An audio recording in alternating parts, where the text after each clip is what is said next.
Hello friends, Devendra GS में आपका स्वागत है। हम लोग का सीरीज चल रहा था बायोलॉजी का ब्लड में हम लोगों ने इंट्रोडक्शन और ब्लड ग्रुप के बारे में पढ़ा था। आज हम लोग पढ़ेंगे ब्लड ग्रुप, जो पेरेंट्स के जो ब्लड ग्रुप होते हैं उससे बच्चे को ब्लड ग्रुप कैसे जाने जाते हैं, उसके बारे में डिटेल से पढ़ेंगे। इससे ये हमारा क्लियर होगा कि जो अगर पेरेंट्स का जो भी ब्लड ग्रुप है, माता का हो या पिता का हो, उससे बच्चे का ब्लड ग्रुप कैसा बनता है वो आप आसानी से समझ सकते हैं। चलिए स्टार्ट करते हैं। देखिए, जो ब्लड ग्रुप है हमारा, ब्लड ग्रुप जनरली हमारा तीन चार ही होता है। जैसे ए होता है, बी होता है, ओ होता है और ए बी होता है। देखिएगा, पॉजिटिव में मैं बात नहीं कर रहा हूँ। जो पॉजिटिव होता है वो आर एच फैक्टर होता है, जैसा हमने दिखाया था। जो पॉजिटिव और निगेटिव पिछले चैप्टर में मैंने पढ़ा दिया था। तो जो होता है वो आर एच फैक्टर होता है, जिसमें पॉजिटिव और निगेटिव का नोटेशन होता है। चलिए, जो ब्लड ग्रुप होता है हमारा जनरली चार ही तरह का होता है। ए होता है, बी होता है, या ओ होगा, या तो ए बी होगा।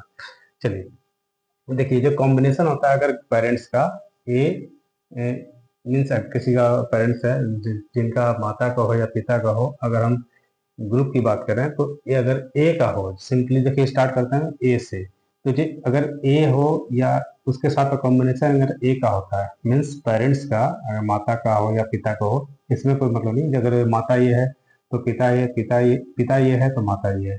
ठीक है। अब देखिए, इसमें अगर पेरेंट्स में किसी एक का अगर ब्लड ग्रुप ए हो और दूसरे का भी ब्लड ग्रुप सेम हो, तो उसमें जो बच्चे का जो होता है उसमें या तो ओ होगा या तो ए होगा। क्या होगा? या तो ओ होगा तो ए होगा। देखिए देखिए, इसका कॉम्बिनेशन हम बना रहे हैं ए से। तो देखिए, बना दिया हमने ए से ए, मीन्स तो इससे क्या बच्चे का बनेगा? ओ या ए बनेगा।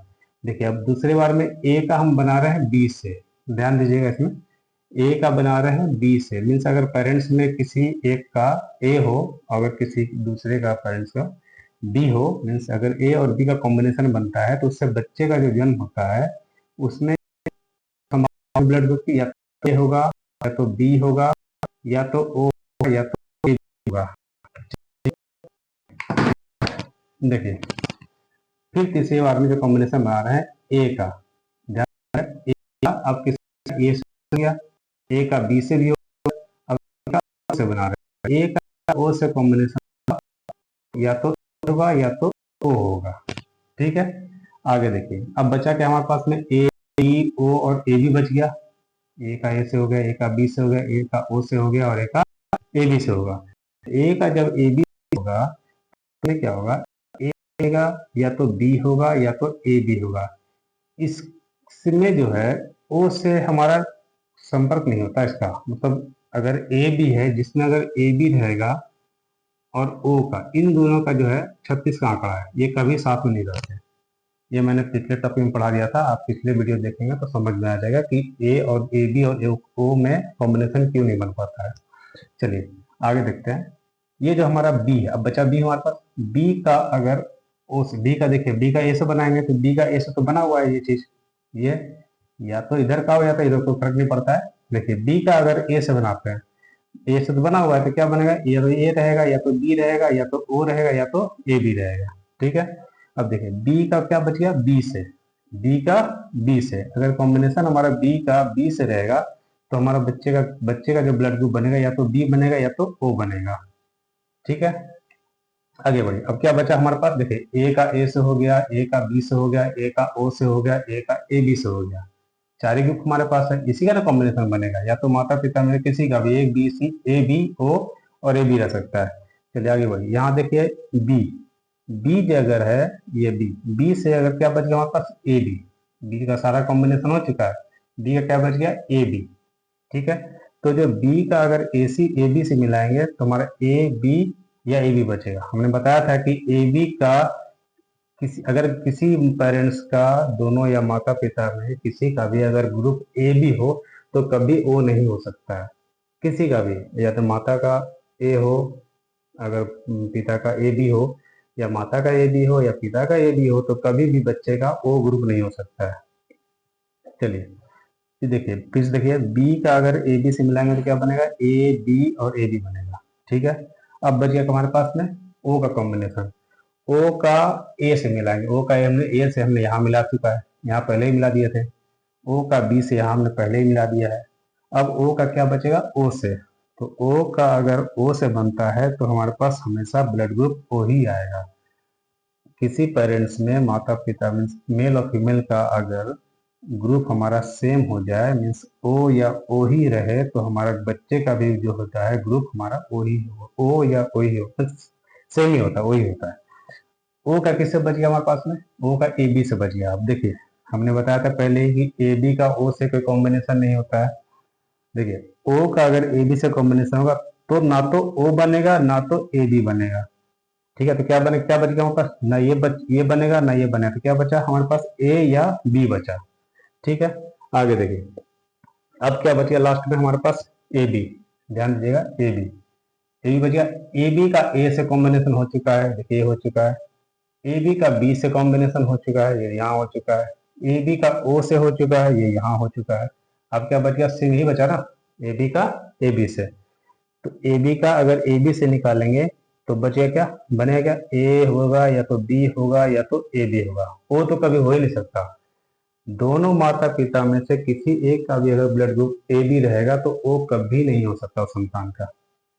चलिए, तो इससे हमने क्या कंक्लूजन निकाला कि अगर सेम सेम ग्रुप है, अगर ये हमारा सेम सेम ग्रुप है, सेम सेम कौन सा ग्रुप है? एक ये है, देखिए ध्यान दीजिएगा, एक ये है मीन्स अगर ये है, यहाँ ब्लू से मार्किंग कर देते हैं, एक हमारा ये है, एक हमारा जो है कॉम्बिनेशन ये है, एक हमारा कॉम्बिनेशन ये है और एक हमारा कॉम्बिनेशन ये है। देखिए सेम सेम है, 1 2 3 4, तो 4 ग्रुप ऐसे बनते हैं जिसका सेम सेम कॉम्बिनेशन होता है। ध्यान दीजिएगा, अगर सेम सेम कॉम्बिनेशन है तो बच्चे का या तो O होगा या तो उसके बाद वाला ये कोई भी एक हो सकता है। ठीक है, समझ गए? अगर सेम कोई कॉम्बिनेशन हो तो या तो अपने साथ O लाएगा या तो A लाएगा, A जो बचा है। देखिए इसी तरह से अगर हम B की बात कर रहे हैं तो या तो O रहेगा, वो तो हमने बताया था पहले, या तो O रहेगा या तो जो बच गया वही रहेगा। ठीक है, देखिए अगर सेम सेम यहाँ भी है तो हमने बताया था कि अगर सेम सेम रहेगा तो या तो O रहेगा, O तो फिक्स है, O तो रहेगा ही, प्लस साथ में जो बचा है जो पार्ट वही रहेगा। मीन्स अगर O है यहाँ पे तो ये भी क्या रहेगा? वही रहेगा। तो बच्चे का जो कॉम्बिनेशन होगा, इसीलिए हमने इसको 2 बार लिखा हुआ है। ठीक है, आगे देखिए, अगर देखिए अब क्या बचा? AB जो है किसी बच्चे का किसी पेरेंट्स का AB और AB में सेम है, ये दोनों सेम रहेगा तो हमने क्या बोला था? O रहेगा या तो उसके अलावा जो रहता वही रहता। अब पहले मैंने बता दिया था कि O और AB का कभी कॉम्बिनेशन नहीं बनेगा। ठीक है, तो AB ध्यान रखिएगा, O का AB से कभी कॉम्बिनेशन नहीं बनेगा। तो क्या होगा? अगर AB है तो क्या बच गया हमारे पास ब्लड ग्रुप? AB B और AB। वो तो है नहीं इसमें। समझ में आ गई बात? आई थिंक आप अगर देखेंगे माता पिता में किसी का भी अगर ब्लड ग्रुप कुछ भी होगा, अगर आपको पता होगा तो आप बच्चे का आसानी से बिल्कुल आसानी से ब्लड ग्रुप निकाल सकते हैं। आई होप आपको समझ में आ गया होगा। चलिए हम लोग बात करते हैं ब्लड क्लॉटिंग का। अब एक टॉपिक आता है ब्लड क्लॉटिंग। ब्लड क्लॉटिंग क्या होता है? रक्त का थक्का जमना।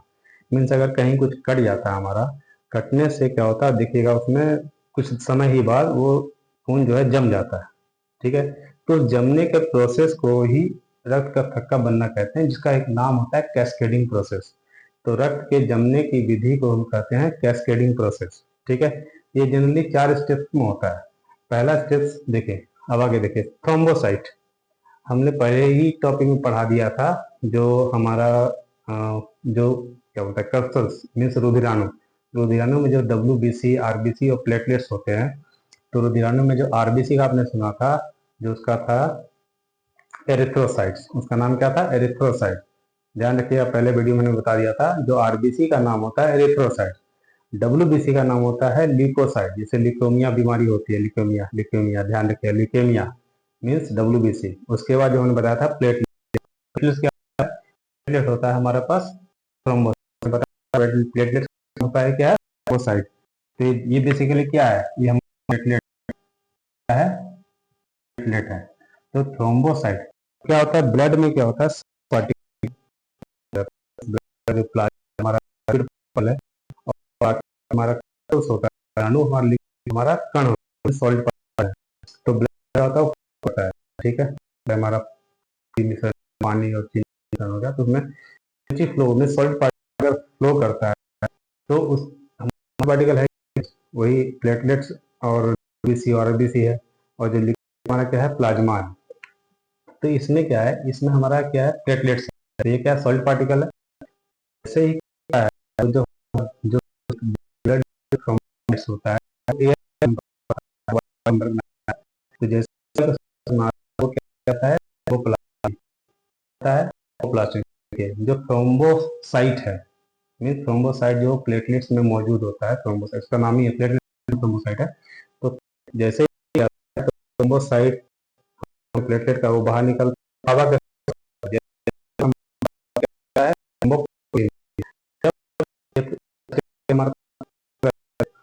स्टेप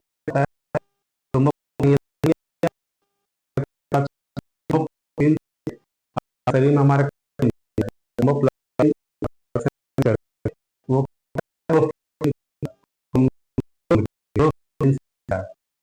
पहले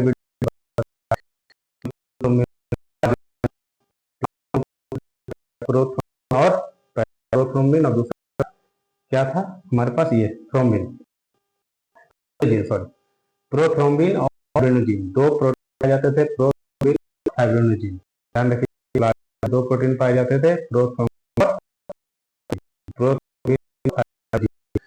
तो जो प्रोटीन है, प्रोटीन से थ्रोम्बोप्लास्ट के साथ प्रोटीन मिलता है। अब ये नहीं होता, जैसे ही इसे मिलता है, जैसे ही कैल्शियम और थ्रोम्बोप्लास्टिन से मिलता है, ये एक्टिव हो जाता है। नाम क्या होता है, ये जो बढ़ जाता है, थ्रोम्बिन। ये देखिए थ्रोम्बिन, देखिए थ्रोम्बोप्लास्टिन है, थ्रोम्बोप्लास्टिन यहाँ बना हुआ थ्रोम्बोसाइट को एयर कॉम्बिनेशन करने के बाद जो हमारे पास प्लास्टिक, थ्रोम्बोप्लास्टिन कैल्शियम का मिक्सर बनके प्रोटीन से रिएक्ट करता है। प्रोटीन जैसे ही रिएक्ट करता है, हम एक्टिव हो जाता है, क्या बनना है, थ्रोम्बिन बन गया। अब आगे देखिए तीसरा स्टेप तीसरा स्टेप में क्या होता है, जो हमारा थ्रोम्बिन है, ठीक है, जो थ्रोम्बिन यहाँ बना था, थ्रोम्बिन फाइब्रिनोजिन से मिलता है। फाइब्रिनोजिन था वही में जो प्रोटीन थे, एक हमारा थ्रोम्बिन, सॉरी प्रोटीन था, दूसरा जो था फाइब्रिनोजिन था। जो फाइब्रिनोजिन था अब उसका काम स्टार्ट होता है, जैसे ही थ्रोम्बिन फाइब्रिनोजिन से रिएक्ट करता है, मिलता है, फिर होता वो फाइब्रिन, फाइब्रिनोजिन से मिलके फाइब्रिन। अब ये जो फाइब्रिन होता है बेसिकली जाली टाइप का होता है, ऐसा ऐसा ऐसा इस ढंग का बन जाता है, क्या बनता है, जमा आकार है फाइब्रिन। देखिए लास्ट स्टेप है, स्टेप 4 में क्या होता है फाइब्रिन में, ये जो फाइब्रिन है, फाइब्रिन से जो रुधिराणु होते हैं, WBC, RBC और प्लेटलेट्स भी हैं, के बाद अब जाली कटा करने के बाद क्या कुछ दवा, ये जनरली क्या, एक ही मैंने बताया था, कैस्केडिंग प्रोसेस जनरली क्या होता है, 4 मिनट का ही होता है। ये 4 मिनट ही लगते हैं खून को, तो जब से सारा इसी मिनट के अंदर होता है, जो सब स्टेप 2 स्टेप स्टेप 4 स्टेप, ये 4 मिनट के अंदर का ही प्रोसेस है। ऐसा नहीं कि बहुत समय लगता है, सिर्फ 4 मिनट ही लगता है। देखते होंगे कि अगर हमारा कहीं खून का जो प्रोसेस होता है मात्र 4 का ही होता है, 4 मिनट के में खून जम जाता है। तो देखिए अब हमने क्या बताया था, यहाँ फाइब्रिन, फाइब्रिन क्या होता है, जालीनुमा आकार का होता है, जाली बन जाता है। रक्त जो है बिल्कुल मोटा, धीरे धीरे मोटा होता जाता है। मोटा होने से क्या होता है, उसमें जाली बना, क्या हुआ, जो हमारे जो ब्लड में से WBC, RBC और है वो ऊपर आता है, निकल नहीं, क्योंकि होता नहीं, सॉलिड होता है जाली में, जाली में जो है तो वो धीरे धीरे मोटा बनाता है, मोटा करता है, मोटा करने होता है हमारा रक्त जो बहना होता है, जो रक्त का जो बहना होता है वो बंद हो जाता है। इससे क्या होता है, हमारा जो होता है, जो जालीकार बन गया वही हमारा है, रक्त जो है थक्का बनाने, थकने का मतलब कि रक्त वहाँ पर हो जाता है। उससे क्या होता है, हमारे जो RBC और WBC सब जो है वो बाहर निकल नहीं पाता है। तो ये समझ गए, तो फाइब्रिन और ये जो चीज है, ये जब मिलता है तो यही हमारा रक्त फ्लोटिंग मीन्स रक्त का थक्का बनाता है, ठीक है। अब देखिए एक चीज मैं बता दूं, अब देखिए जैसे कटता है हमारे पास, तो ये एयर के संपर्क में आता है, जैसे एयर के संपर्क में आया थ्रोम्बोप्लास्टिन बना, थ्रोम्बोप्लास्टिन से प्रोथ्रोम्बिन मिला कैल्शियम के साथ में, तो थ्रोम्बिन बना, थ्रोम्बिन से फाइब्रिनोजेन बना। अब ये चीज हो गया, ठीक है। देखिए हम लोग बचपन में पढ़े थे कि जो ब्लड क्लॉटिंग होता है उसका किसका काम होता है, विटामिन के का। अब इसमें तो विटामिन के तो आया नहीं, ठीक है। तो विटामिन के का सिर्फ इतना काम होता है कि इन सब का जो प्रोसेस है उस प्रोसेस को रुकने नहीं देना, इस प्रोसेस को रुकने नहीं देने का काम किसका होता है, विटामिन के का होता है। जैसे अगर कहीं कोई काम हो रहा हो तो उसमें जो सुपरवाइजर का काम होता है वो कौन करता है, विटामिन के करता है। वही विटामिन के जो बताता है कि तुम करो काम, अपना काम तुम करो, तुम्हारा काम ये है, तुम्हारा काम ये है, तुम्हारा मतलब डिसाइड करता है और सारे काम को देखता है, जज करता है कि कौन सा काम हो रहा है, सही हो रहा है, ठीक है। तो विटामिन क्या करता है, इसको पुश करता है काम करने के लिए, मतलब पुश करता है और ताकि हमारा काम ये सही हो जाए। तो विटामिन के का सिर्फ इतना ही काम है। अब देखिए एक चीज देखिएगा, हमारा अगर बात करा जाए तो जो ब्लड का जो प्लाज्मा है, अब प्लाज्मा में प्रोटीन पाया जाता है। प्रोटीन कौन सा था हमारा, प्रोथ्रोम्बिन था और एक फाइब्रिनोजेन था। तो अगर पूछा जाएगा कि हमारे जो ब्लड क्लॉटिंग होता है उसमें प्रोटीन कौन सा है जो मदद करता है ब्लड को क्लॉट करने के लिए, मीन्स रक्त का थक्का जमाने में कौन सा प्रोटीन मदद करता है, तो कौन सा मदद करता है, प्रोथ्रोम्बिन और फाइब्रिनोजेन, ठीक है। प्रोटीन में कौन सा आ गया, प्रोथ्रोम्बिन और फाइब्रिनोजेन। चलिए दूसरा आप बोलेगा कि कौन सा जो एलिमेंट है वो मदद करता है, मीन्स कौन सा हमारे पास है, कैल्शियम। कौन सा एलिमेंट मदद करता है, कैल्शियम। कैल्शियम मदद करता है ब्लड क्लॉटिंग में, ब्लड के क्लॉटिंग में कौन सा मदद करता है, कैल्शियम। तो हमारे पास एलिमेंट में कौन सा हो गया, कैल्शियम। और हमारे पास प्रोटीन में कौन सा हो गया, प्रोथ्रोम्बिन और फाइब्रिनोजेन, ठीक है। विटामिन में मैंने बताया है विटामिन के होता है, ठीक है।